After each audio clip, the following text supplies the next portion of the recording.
بسم اللہ الرحمن الرحیم اللہم صلی علی سیدنا و مولانا محمد و علی آل صلی علی سیدنا و مولانا محمد و اصحاب صلی علی سیدنا و مولانا محمد و بارک وسلم وصلو علیہ۔ السلام علیکم ورحمۃ اللہ وبرکاتہ۔ دوستو، آج راہ عشق رمضان کریم اسپیشل پارٹ 2 ویڈیو اینڈ تک دیکھا کریں۔ اچھی لگے تو اس کو لائک اور شیئر ضرور کیا کریں۔ کومنٹ سیکشن میں جا کے اپنا کومنٹ کر کے بتایا کریں کہ آپ کو یہ ویڈیوز کیسی لگتی ہیں اور آپ نے اس میں سے کیا سیکھا۔ اگر آپ چینل پر نئے ہیں تو چینل کو سبسکرائب کر کے بیل آئیکن پریس کر دیں تاکہ ہماری ہر آنے والی نئی ویڈیو آپ تک بر وقت پہنچ سکے۔ بڑھتے ہیں ہم آج اپنے موضوع کی طرف، راہ عشق رمضان اسپیشل پارٹ 2۔ میرے آقا آؤ کہ مدت ہوئی ہے، میرے آقا آؤ کہ مدت ہوئی ہے، تیری راہ میں اکھیاں بچھاتے بچھاتے۔ میرے آقا آؤ کہ مدت ہوئی ہے، میرے آقا آؤ کہ مدت ہوئی ہے، تیری راہ میں اکھیاں بچھاتے بچھاتے۔ تیری حسرتوں میں تیری چاہتوں میں، تیری حسرتوں میں تیری چاہتوں میں، بڑے دن ہوئے گھر سجاتے سجاتے۔ تیری حسرتوں میں تیری چاہتوں میں، تیری حسرتوں میں تیری چاہتوں میں، بڑے دن ہوئے گھر سجاتے سجاتے۔ میرے آقا آؤ کہ مدت ہوئی ہے، تیری راہ میں اکھیاں بچھاتے بچھاتے۔ تیری حسرتوں میں تیری چاہتوں میں، تیری حسرتوں میں تیری چاہتوں میں، بڑے دن ہوئے گھر سجاتے سجاتے۔ میرے آقا آؤ کہ مدت ہوئی ہے، تیری راہ میں اکھیاں بچھاتے بچھاتے۔ اور قیامت کا منظر بڑا پر خطر ہے، قیامت کا منظر بڑا پر خطر ہے، مگر مصطفیٰ کا جو دیوانہ ہوگا۔ قیامت کا منظر بڑا پر خطر ہے، قیامت کا منظر بڑا پر خطر ہے، مگر مصطفیٰ کا جو دیوانہ ہوگا۔ وہ پل سے گزرے گا مسرور ہو کے، وہ پل پہ سے گزرے گا مسرور ہو کے، نعرہ نبی کا لگاتے لگاتے۔ میرے آقا آؤ کہ مدت ہوئی ہے، میرے آقا آؤ کہ مدت ہوئی ہے، تیری راہ میں اکھیاں بچھاتے بچھاتے۔ تیری حسرتوں میں تیری چاہتوں میں، تیری حسرتوں میں تیری چاہتوں میں، بڑے دن ہوئے گھر سجاتے سجاتے۔ میرا یہ ہے ایمان میرا یہ یقین ہے، میرا یہ ہے ایمان یہ میرا یقین ہے، میرے مصطفیٰ سا نہ کوئی ہنسی ہے۔ میرا یہ ہے ایمان یہ میرا یقین ہے، میرا یہ ہے ایمان یہ میرا یقین ہے، میرے مصطفیٰ سا نہ کوئی ہنسی ہے۔ کہ رخ ان کا دیکھا ہے جب سے قمر نے، کہ رخ ان کا دیکھا ہے جب سے قمر نے، نکلتا ہے منہ کو چھپاتے چھپاتے۔ میرا یہ ہے ایمان یہ میرا یقین ہے، میرا یہ ہے ایمان یہ میرا یقین ہے، میرے مصطفیٰ سا نہ کوئی ہنسی ہے، میرے مصطفیٰ سا نہ کوئی ہنسی ہے۔ کہ رخ ان کا دیکھا ہے جب سے قمر نے، کہ رخ ان کا دیکھا ہے جب سے قمر نے، نکلتا ہے منہ کو چھپاتے چھپاتے۔ میرے آقا آؤ کہ مدت ہوئی ہے، میرے آقا آؤ کہ مدت ہوئی ہے، تیری راہ میں اکھیاں بچھاتے بچھاتے۔ تیری حسرتوں میں تیری چاہتوں میں، تیری حسرتوں میں تیری چاہتوں میں، بڑے دن ہوئے گھر سجاتے سجاتے، اور میرے لب پہ مولا نہ کوئی صدا ہے، میرے لب پہ مولا، میرے لب پہ مولا نہ کوئی صدا ہے، فقط مجھ نکمے کی یہ التجا ہے، میرے لب پہ مولا نہ کوئی صدا ہے، فقط مجھ نکمے کی یہ التجا ہے، میری سانس نکلے درے مصطفیٰ پہ، میرے لب پہ مولا نہ کوئی صدا ہے، میرے لب پہ مولا نہ کوئی صدا ہے، فقط مجھ نکمے کی یہ التجا ہے، میری سانس نکلے درے مصطفیٰ پہ، غم دل نبی کو سناتے سناتے، غم دل نبی کو سناتے سناتے، میرے آقا آؤ کہ مدت ہوئی ہے، میرے آقا آؤ کہ مدت ہوئی ہے، تیری راہ میں اکھیاں بچھاتے بچھاتے، تیری حسرتوں میں تیری چاہتوں میں، تیری حسرتوں میں تیری چاہتوں میں، بڑے دن ہوئے گھر سجاتے سجاتے، اور یہ دل جب سے عشق نبی میں پڑا ہے، یہ دل جب سے عشق نبی میں پڑا ہے، یہ دل جب سے عشق نبی میں پڑا ہے، نہ دن کی خبر ہے نہ شب کا پتہ ہے، یہ دل جب سے عشق نبی میں پڑا ہے، نہ دن کی خبر ہے نہ شب کا پتہ ہے، یہ دل جب سے عشق نبی میں پڑا ہے، یہ دل جب سے عشق نبی میں پڑا ہے، نہ دن کی خبر ہے نہ شب کا پتہ ہے، آقا اب تو بصارت بھی کم ہو گئی ہے، آقا اب تو بصارت بھی کم ہو گئی ہے، تیرے غم میں آنسو بہاتے بہاتے، یہ دل جب سے عشق نبی میں پڑا ہے، نہ دن کی خبر ہے نہ شب کا پتہ ہے، آقا اب تو بصارت بھی کم ہو گئی ہے، تیرے غم میں آنسو بہاتے بہاتے، میرے آقا آؤ کہ مدت ہوئی ہے، تیری راہ میں اکھیاں بچھاتے بچھاتے، تیری حسرتوں میں تیری چاہتوں میں، بڑے دن ہوئے گھر سجاتے سجاتے، اور یہ مانا کہ ایک دن آنی قضا ہے، یہ مانا کہ ایک دن آنی قضا ہے، مگر دوستو تم سے یہ التجا ہے، یہ مانا کہ ایک دن آنی قضا ہے، یہ مانا کہ ایک دن آنی قضا ہے، مگر دوستو تم سے یہ التجا ہے، کہ شہر محمد کی ہر ایک گلی سے، کہ شہر محمد کی ہر ایک گلی سے، جنازہ اٹھانا گماتے گماتے، یہ مانا کہ ایک دن آنی قضا ہے، مگر دوستو تم سے یہ التجا ہے، کہ شہر محمد کی ہر ایک گلی سے، جنازہ اٹھانا گماتے گماتے، میرے آقا آؤ کہ مدت ہوئی ہے، تیری راہ میں اکھیاں بچھاتے بچھاتے، تیری حسرتوں میں تیری چاہتوں میں، تیری حسرتوں میں تیری چاہتوں میں، بڑے دن ہوئے گھر سجاتے سجاتے، اور نہ کعبے سے مطلب نہ مسجد کی چاہت، نہ کعبے سے مطلب نہ مسجد کی چاہت،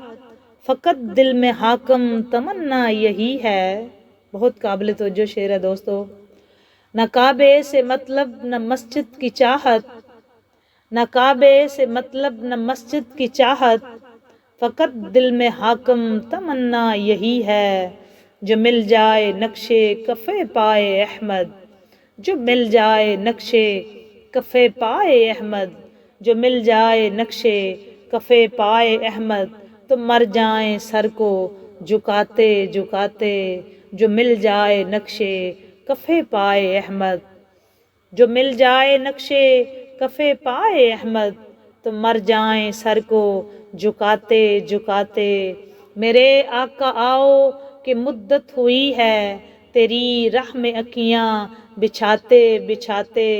تیری حسرتوں میں تیری چاہتوں میں بڑے دن ہوئے گھر سجاتے سجاتے۔ میرا یہ ہے ایمان یہ میرا یقین ہے میرے مصطفیٰ سا نہ کوئی ہنسی ہے۔ میرے مصطفیٰ سا میرے مصطفیٰ سا نہ کوئی ہنسی ہے۔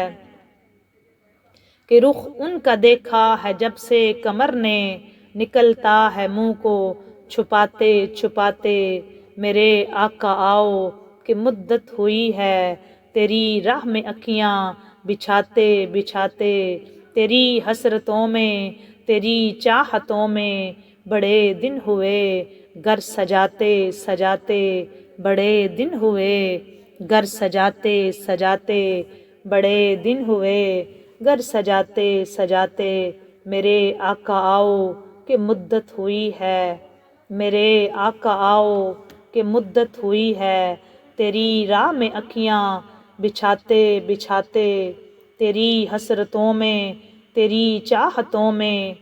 تیری حسرتوں میں تیری چاہتوں میں تیری حسرتوں میں تیری چاہتوں میں بڑے دن ہوئے گھر سجاتے سجاتے۔ میرے آقا آؤ کہ مدت ہوئی ہے میرے آقا آؤ کہ مدت ہوئی ہے میرے آقا آؤ کہ مدت ہوئی ہے تیری راہ میں اکھیاں بچھاتے بچھاتے۔ تیری راہ میں اکھیاں بچھاتے بچھاتے۔ بڑی حسرتوں سے تیری چاہتوں میں بڑی حسرتوں سے بڑی حسرتوں میں تیری حسرتوں سے تیری چاہتوں میں تیری حسرتوں میں تیری چاہتوں میں تیری حسرتوں میں تیری چاہتوں میں۔ یہ چاہتیں یہ محبتیں اللہ ہمیشہ سلامت رکھے۔ یہ نبی مرسل احمد مجتبیٰ جناب حضرت محمد مصطفیٰ صلی اللہ علیہ وآلہ وسلم کی ذات بابرکات سے چاہتیں ہمیشہ اللہ سلامت رکھے دائم اور قائم رکھے، اور ان چاہتوں کے صلہ میں اللہ تعالی ہم کو اپنے حبیب کی اپنے در کی بادب حاضری دے۔ دوستو ہمارا آج کا ٹاپک ہے کہ رمضان کریم اسپیشل پارٹ 2، اس پہ بات کرتے ہیں۔ جہاں جہاں آج پہلا روزہ تھا اور موسٹلی ممالک میں تو دوسرا تھا، جن ممالک میں پہلا تھا اللہ تعالیٰ ان کو بھی مبارک کرے، اور یہ مہینے کی رحمتیں برکتیں ان کے لیے جو ہے وہ اللہ تعالیٰ لوٹنے کی توفیق دے۔ دوستو رمضان المبارک کا مہینہ کل ہم نے بات کی تھی قرآن پاک کی روح سے، اب ہم بات کریں گے کچھ حدیث کی روشنی میں، کچھ قرآن پاک کی بات کریں گے کہ رمضان المبارک کا مہینہ بڑی فضیلت اور اہمیت کا حامل ہے۔ اس کی فضیلت متعدد حیثیتوں سے واضح ہوتی ہے۔ نمبر 1، جیسے رمضان کے روزے رکھنا اسلام کے 5 بنیادی ارکان میں سے ایک رکن ہے۔ جو ہمارے ارکان اسلام ہے نا 5، کلمہ، نماز، روزہ، زکوٰۃ اور حج، اس میں روزہ آتا ہے۔ ارکان اسلام میں روزے کا شمار ہوتا ہے۔ تو جو چیز فرض میں آئے گی نا دوستو، اس پہ ہمارا ایکسکیوز نہیں چل سکتا۔ کچھ خاص حالتیں ہیں جن میں ہم یہ کہہ سکتے ہیں کہ ان میں معافی ہے، معافی اس پہ بھی نہیں ہے، کسی پہ کفارہ ہے، اور کسی پہ آپ جو ہے وہ روزہ اس کے متبادل جو ہے اگر اس دن نہیں رکھ سکے تو پھر آپ رمضان مبارک کے جتنے آپ روزے رکھیں گے نا وہ فرض ہیں۔ مطلب آپ کو یہ میں ایک نقطہ سمجھا کے پھر آگے جاتی ہوں کہ اگر آپ پہلا روزہ فرض کریں، دوسرا یا تیسرا روزہ نہیں رکھ سکتے، آپ سفر میں ہیں تو آپ چوتھا روزہ رکھتے ہیں۔ جی ہم نے تیسرا نہیں رکھا تھا، ہم سفر میں تھے، تو چونکہ ہمیں کہا گیا ہے کہ مسافر کو معافی ہے کہ وہ بعد میں رکھ سکتا ہے، تو ہم تیسرے روزے پہ سفر میں تھے اور چوتھا روزے پہ ہم چونکہ گھر میں موجود ہیں تو ہم سفر نہیں کریں گے تو ہم روزہ رکھ کے تو پھر اس کا کفارہ نہیں، ایسے نہیں ہوگا، چونکہ چوتھا روزہ آٹومیٹک فرض ہے، اس کا کفارہ تیسرے کا نہیں ہو سکتا۔ ہاں اس کا کفارہ رمضان المبارک کے مہینے کے بعد جو آپ روزہ رکھیں گے تب ہوگا جا کے، سمجھ آئی ہے؟ تو یہ میں نے واضح کر دیا آپ کو۔ اب آگے چلتے ہیں۔ رمضان المبارک کے روزے رکھنا اسلام کے 5 ارکان میں سے ایک رکن ہے۔ اس مہینے میں قرآن مجید نازل ہوا، اب سب جانتے ہیں کہ اللہ تعالیٰ قرآن پاک میں فرماتا ہے سورۃ البقرہ میں کہ شہر رمضان الذی انزل فیہ القرآن، کہ سب سے پہلی جو وحی غار حرا میں نازل ہوئی اقرا کے لفظ سے جبریل امین لے کر آئے، وہ رمضان المبارک کا واقعہ ہے۔ اچھا یہ بھی رمضان المبارک کو جو غار حرا پہ آقا کونین صلی اللہ علیہ وآلہ وسلم کے پاس جو وحی لائی گئی، جبریل امین وحی لے کے آئے، اقرا بسم ربک الذی، جو وحی ہے یہ پہلی وحی ہے، اور غار حرا میں حضرت جبریل امین آقا کونین حضرت محمد مصطفیٰ صلی اللہ علیہ وآلہ وسلم کے پاس لائے، اس وقت بھی رمضان المبارک کا ہی مہینہ تھا۔ دوسرا مطلب اس کا یہ ہو گیا کہ قرآن مجید پورے کا پورا لیلۃ القدر میں لوح محفوظ سے آسمان دنیا پر اتار دیا گیا۔ قرآن پاک پورے کا پورا لیلۃ القدر کی جو رات، شب قدر کی جو رات ہے دوستو، شب قدر کی رات کو یہ پورے کا پورا قرآن پاک جو ہے وہ لوح محفوظ سے آسمان دنیا پر اتار دیا گیا، اور لیلۃ القدر رمضان کی آخری عشرے کی طاق راتوں میں سے کوئی ایک رات ہوتی ہے۔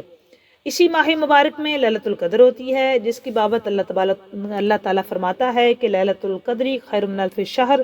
کہ شب قدر جو ہے وہ 1000 مہینوں سے بہتر ہے۔ 1000 مہینے کے 83 سال اور 4 مہینے بنتے ہیں، 1000 مہینے کے 83 سال اور 4 مہینے۔ عام طور پر انسانوں کی عمریں بھی اس سے کم ہوتی ہیں، مطلب ہم اگر ہماری یہ جو اس وقت امت مصطفیٰ صلی اللہ علیہ وآلہ وسلم ہے، ان کی جو عمریں ہیں حضور کی امت کی، وہ تو کم از کم اتنی لمبی نہیں ہوتی، اتنی لمبی عمر نہیں ہوتی، موسٹلی ہو جاتی ہے، موسٹلی 60-70 سال تک کی آلموسٹ ریشیو تو یہی نکلتی ہے، لیکن 83 سال ہو بھی جاتی ہے کئیوں کی۔ لیکن اب یہ تھوڑا ہے کہ 83 سال ہی بندہ عبادت میں لگا رہے، اس میں تو 12 سال تو پہلے چھوٹ جائیں گے نا، وہ آپ بالغ نہیں ہے، آپ سے تو پوچھے نہیں جائے گا اس کے بارے میں۔ تو پھر کچھ ایسے بھی مواقع آتے ہیں جب آپ نماز بھی نہیں پڑھ سکتے ہوتے، مطلب 83 سال عمر آپ کی میری سب کی اگر ہو بھی تو وہ ساری کی ساری عبادت میں نہیں گزرتی، وہ اس میں کئی ایسی ہماری غلطیاں کوتاہیاں اور کئی ایسی ہمارے وقفے ہوتے ہیں جو میں اور آپ سارے جانتے ہیں، ہم پورے وہ 83 کے 83 عبادت میں کم از کم نہیں گزارتے۔ تو عام طور پر انسانوں کی عمریں بھی عام طور پر تو عمر ہی نہیں اتنی ہوتی، لیکن اس امت پر اللہ تبارک و تعالیٰ کی یہ کتنی بڑی مہربانی ہے دوستو کہ وہ سال میں ایک مرتبہ اسے لیلۃ القدر سے نوازتا ہے۔ یہ حضور کی امت جو ہم ہیں، اپنی بات کر رہی ہوں، سال میں ایک مرتبہ لیلۃ القدر سے نوازتا ہے، جس میں اللہ تبارک و تعالیٰ کی عبادت کر کے 83 سال کی عبادت سے بھی زیادہ ہمیں اجر و ثواب حاصل کر لیتے ہیں۔ مطلب ہم لیلۃ القدر کو ہی اگر ایک رات کو ہی عبادت کریں تو ہمیں 83 سال اور کچھ مہینے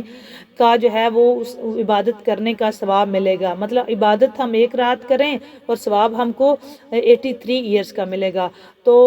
اگر ہم عمر بھی ہو 83 ایئر، تو 83 ایئر تو ہم تھوڑا عبادت میں گزارتے ہیں، یہ تو ہم سب کو پتہ ہے کہ کیسے گزرتی ہے۔ لیکن یہ ہے کہ اللہ تبارک و تعالیٰ جو ہے یہ حضور کی امت پہ بڑا مہربان ہے، تو اللہ نے ہمیں یہ اتنا بڑا انعام دیا۔ اسی مہینے میں وہ رات بھی آتی ہے جس رات کو ہم عبادت کر کے، اور 83 سال کی عبادت ہماری اس سے بھی زیادہ کہیں گنی جاتی ہے۔ اور متعدد علماء نے یہ بھی بات لکھی ہے کہ سرکار دو عالم صلی اللہ علیہ وآلہ وسلم کو آپ سے پہلے لوگوں کی عمریں دکھلائی گئی، مطلب جو حضور سے پہلے نبی ہیں ان کی امتوں کی جب عمریں حضور صلی اللہ علیہ وآلہ وسلم کو دکھلائی گئی تو آپ کو ایسا محسوس ہوا کہ آپ کی امت کی عمر ان سے کم ہے،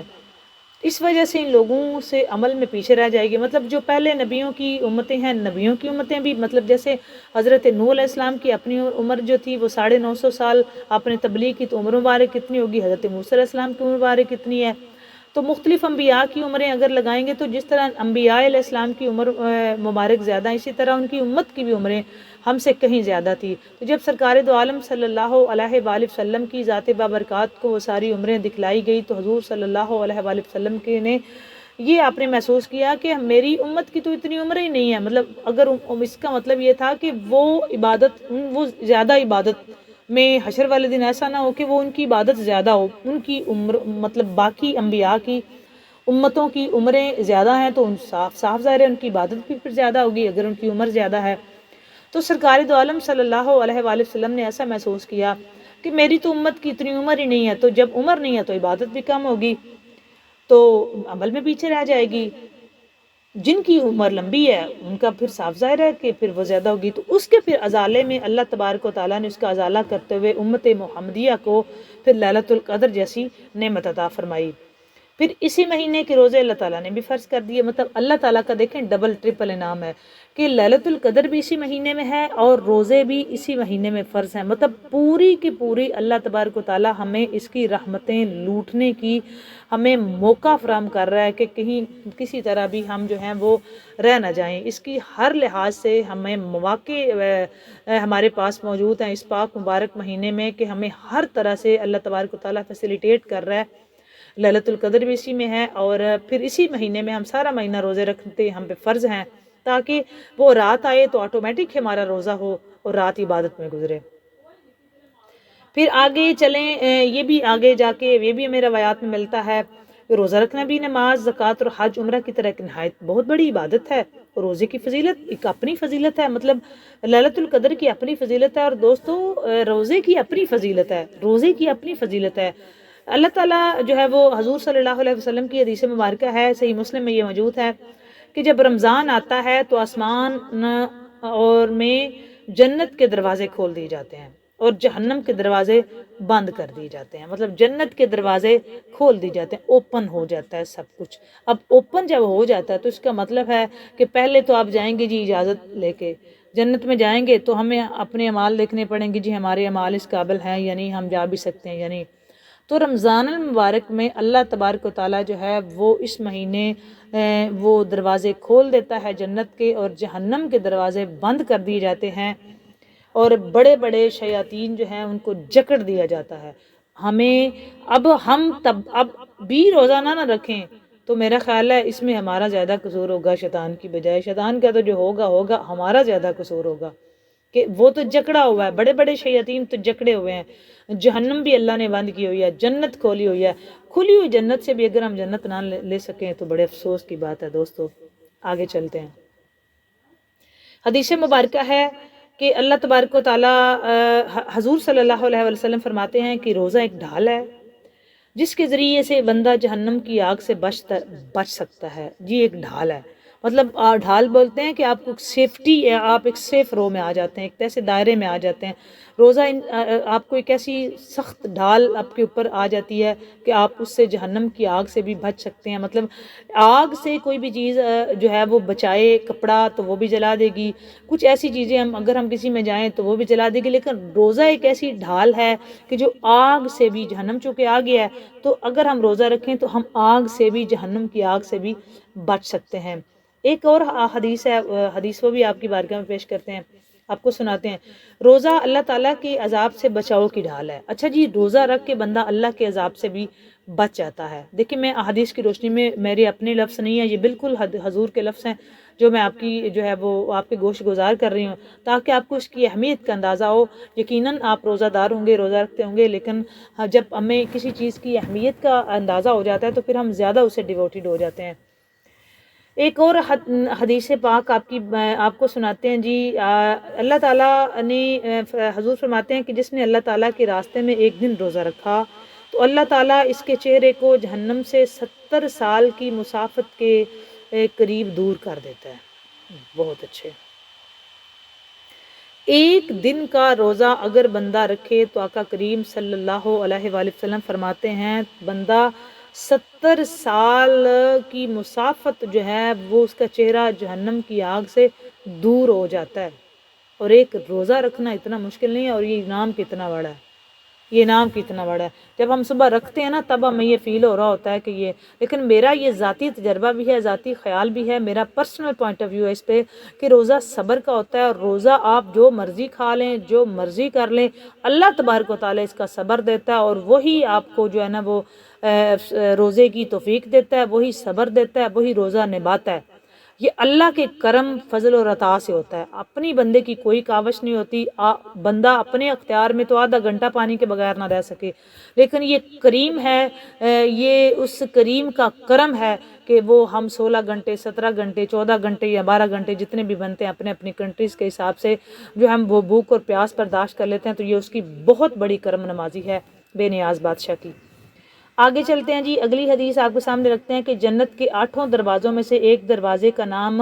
ریان ہے۔ ریان ایک ایسا ہے جی جو اسپیشلی جو ہے وہ کھولا جائے گا جی روزہ داروں کے لیے۔ جنت کے 8 دروازے ہیں اور 8 دروازوں میں سے ایک ایسا دروازہ ہے جس کا نام ریان ہے، اور یہ جو ہے جس سے قیامت کے دن صرف روزہ دار داخل ہوں گے، اس کے علاوہ اس دروازے سے کوئی داخل نہیں ہوگا۔ کہا جائے گا روزہ دار کہاں ہیں؟ کیا بات ہے روزہ رکھنے کی، اتنا بڑا انعام کہ حشر والے دن ہمیں بلاوا اور پکارا جائے گا کہ روزے دار کدھر ہیں۔ اور ایک ایسا اسپیشل دروازہ ہے ریان کے نام سے کہ جو ریان کے نام سے کہ جس دروازے پہ صرف روزے دار جنت میں داخل ہوں گے اور کوئی دوسرا اور نہیں، اور پکارا جائے گا جی روزے دار کہاں ہیں، تو وہ کھڑے ہو جائیں گے اور جنت میں داخل ہوں گے۔ ان کے علاوہ کوئی اس دروازے سے داخل نہیں ہوگا۔ جب وہ داخل ہو جائیں گے تو وہ دروازہ بند کر دیا جائے گا، کوئی اور اس سے داخل نہیں ہوگا۔ کتنا بڑا انعام ہے دوستو کہ اگر بندہ روزہ رکھے، اللہ تبارک و تعالیٰ نے جنت میں اسپیشل ایک دروازہ بنایا ہوا ہے، اس دروازے سے صرف روزہ دار ہی گزریں گے اور کوئی نہیں گزرے گا۔ پکارا جائے گا جی روزے دار کہاں ہیں، جب روزے دار جو ہیں وہ جائیں گے اور جب روزے دار سارے کے سارے گزر جائیں گے تو اس وقت وہ دروازہ بند کر دیا جائے گا اور جو ہے وہ صرف اسپیشل روزے داروں کے لیے ہوگا۔ میرا خیال ہے روزے دار کی اتنی بڑی قدر اور اتنی بڑی قیمت اور اتنا بڑا انعام اب تو میرا خیال ہے جنہوں نے یہ ویڈیو میری واچ کرنے کے بعد جو نہیں بھی روزہ رکھتے نا وہ بھی رکھیں گے۔ ایک اور جو ہے وہ سرکار کی حدیث آپ کے سامنے رکھتے ہیں کہ آقا کریم صلی اللہ علیہ وآلہ وسلم فرماتے ہیں کہ روزہ اور قرآن قیامت کے دن بندے کی سفارش کریں گے۔ واہ سبحان اللہ، روزہ اور قرآن پاک، اور یہ دونوں ہی چیزیں جو ہیں رمضان المبارک میں ہوتی ہیں۔ جس بندے نے سارا سال کبھی قرآن پاک نہیں نہ کھولا ہوتا، رمضان المبارک میں وہ بھی قرآن پاک کھول کے ضرور پڑھتا ہے، یہ بھی پکی بات ہے، وہ بھی ضرور قرآن پاک کی تلاوت کرتا ہے۔ اور ہر صورت بھی چونکہ بندے نے روزہ رکھا ہوتا ہے تو وہ اس کو پتہ ہے جو کام جو نیکی کرنا ہے، نماز کا بھی پابند ہو جاتا ہے اور وہ قرآن پاک بھی ضرور وہ پڑھتا ہے۔ اور روزہ اور قرآن حضور فرما رہے ہیں قیامت کے دن بندے کی سفارش کریں گے۔ روزہ کہے گا اے میرے رب، میں نے اس بندے کو دن کے وقت کھانے پینے اور جنسی خواہش پوری کرنے سے روک دیا تھا، پس تو اس کے بارے میں میری سفارش قبول فرما۔ مطلب بندے کی سفارش جو ہے وہ روزہ کرے گا۔ کیا چاہتے ہیں ہم اس سے بڑا انعام؟ کتنا بڑا انعام ہے کہ بندے کی سفارش روزہ کرے گا، روزہ خود پکارے گا رب کریم کے سامنے کہ یا اللہ اس بندے کو دن کے وقت کھانے پینے اور جنسی خواہش پوری کرنے سے روک دیا تھا، میں نے روزہ کہے گا پس تو اس کے بارے میں میری سفارش قبول فرما۔ قرآن کہے گا میں نے اس کو رات کے وقت سونے سے روک دیا تھا، پس تو اس کے بارے میں میری سفارش قبول فرما۔ چنانچہ ان دونوں کی سفارش قبول کی جائے گی، روزے کی سفارش بھی اللہ تعالیٰ قبول فرما لے گا اور قرآن پاک کی سفارش بھی اللہ تعالیٰ قبول فرما لے گا۔ اب رمضان المبارک دوستو جو میں مسلسل آپ سے بات کر رہی ہوں کہ یہ مہینہ بڑی برکتوں والا ہے، بڑی رحمتوں والا ہے، بڑے کرم والا ہے، اس میں اللہ تعالیٰ کا خاص انعام ہے، اس پہ بندے پہ ایک خاص رحمت ہوتی ہے، اس میں بندہ ایک خاص جو ہے وہ ایک رحمت سے نوازا جاتا ہے۔ تو ہم بجائے اس پاک مبارک مہینے میں جو ہے وہ بجائے کہ ہمیں باتوں میں لایا جائے یا ہم باتیں کر کے اس پہ ٹائم ضائع کریں کہ اگر ہم روزہ رکھ بھی لیں تو پھر ہم اس پہ سو کے وقت گزاریں یا پھر ہم کوئی اور کام کریں، تو بہتر یہی ہے کہ ہم اس پاک مبارک مہینے کی گھڑیوں کو عبادت میں گزاریں، جو ہے وہ قرآن پاک زیادہ سے زیادہ پڑھیں اور کوشش کریں کہ ہم دن کو روزہ رکھیں، نماز پوری کریں، رات کو جو ہے وہ قرآن پاک پڑھیں، جتنا ہو سکے جو نہیں پڑھتا اس کو بھی کہیں کہ وہ قرآن پاک کی تلاوت کو اپنا معمول بنا لے۔ اور آپ یہ ذہن میں رکھیں کہ ہم نے کتنے جو ہے وہ ایک دن میں پارے پڑھنے ہیں اور قرات کے ساتھ بھی پڑھیں اور اس کو سمجھ کے پڑھیں۔ یہ ایک ہمارے پاس بڑا سنہری موقع ہے کہ ہم اس کو سمجھ کے پڑھ سکتے ہیں. ہم اس قرآن پاک کو کچھ جو ہے وہ جتنا بھی ہو سکے، خاص طور پہ اس مبارک مہینے میں ہم اس کے معنی و مطالب جانیں، ہم اس کے مفہوم کو سمجھیں، ہم جو ہے وہ اس کی جو ہے تشریح اور تفسیر کو جانیں. یہ ہم سے کیا بات کر رہا ہے؟ یہ قرآن پاک ہمارے پاس جو اللہ تبارک و تعالیٰ کی طرف سے آج تک معجزہ موجود ہے، یہ ہم سے کیا ڈیمانڈ کر رہا ہے؟ کچھ تو ہے نا ہم سے قرآن پاک کی ڈیمانڈ. یہ ایک خط ہے اللہ تبارک و تعالیٰ کا، ہمارے پاس آج بھی موجود ہے. حضور صلی اللہ علیہ وآلہ وسلم کے پاس یہ معجزہ آیا، اور اللہ تعالیٰ کی طرف سے ایک خط حضور صلی اللہ علیہ وآلہ وسلم پہ نازل ہوا، اور آج بھی ہر گھر میں یہ معجزہ قرآن پاک ایز اٹ از بالکل اسی طرح ہی جس طرح نازل ہوا تھا موجود ہے. تو ہم کو چاہیے کہ ہم اس موقع سے فائدہ اٹھائیں، اور ہم اس مہینے میں، کیونکہ یہ عربی زبان میں ہے اور ہماری زبان جو ہے وہ جن ممالک کی عربی نہیں ہے، وہ کوشش کریں کہ ہم اس پاک مبارک مہینے میں اس کے معنی و مطالب اور اس کی تفاسیر کو پڑھیں اور جاننے کی کوشش کریں. اور ہم بھی جو ہے اپنے اس چینل پہ بھی کوشش کرتے ہیں کہ ہم ایک جو ہے وہ ٹائم مینیج کریں، ٹائم ارینج کریں، اپنا بنا لیں، اور اس پہ ہم آپ کو سورہ فاتحہ سے لے کے جتنا ہو سکا ہم سے رمضان المبارک کے مہینے میں، اور اگر موقع ملا تو ہم اس کو تھرو آؤٹ کنٹینیو بھی کر سکیں گے، کہ ہم اس میں آغاز کرتے ہیں قرآن پاک کے ترجمے اور تفسیر کا. وہ ایک آپ لیسن کی طرح پڑھیں، اور تاکہ